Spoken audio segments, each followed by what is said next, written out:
Hi friends எல்லோரும் எப்படி இருக்கீங்க? இன்றைக்கி நம்ம என்ன பார்க்க போனோம்னா அம்மா வீட்டுக்கு போயிருக்கேங்க. அம்மா வீட்டில் போனோடனே எனக்காக என் அண்ணன் பையன் விருந்து கொடுத்தாங்க. விருந்துனா மண் சாப்பாடு பொம்மையில் செஞ்ச ஆஃப் ஆயில் தாங்க எனக்கு கொடுக்குறான். சரி ஆசையாக குழந்தை கொடுக்குறானே நானும் சாப்பிட்ற மாதிரி ஒரு ஆக்ஷன் பண்ணுங்க. சரி எனக்காக கொடுக்குறானே நானும் குழந்தை கொடுக்கலான்ட்டு ஒன்று பண்ணாங்க. பார்த்தா உண்மையிலேயே வாயை திறக்கிறாங்க. வாயில் போட்டு போகும்போதுங்க எனக்கே பயமாயிடுச்சுங்க.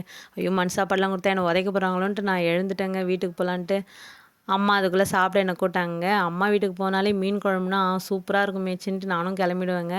அம்மா கையால் வைக்கிற மீன் குழம்பு நான் எப்பவுமே மிஸ் பண்ண மாட்டேங்க. எங்கள் வீட்டில் ஸ்பெஷல்னாலே மீன் குழம்பு தாங்க. கானாங்கத்தை போட்டு மீன் குழம்பு வச்சுருந்தாங்க. சாப்பாடு, மீன் குழம்பு, பீட்ரூட் முட்டை ஊற்றி பொரிச்சிருந்தாங்க. சூப்பராக ஒரு புடி பிடிச்சிட்டேங்க.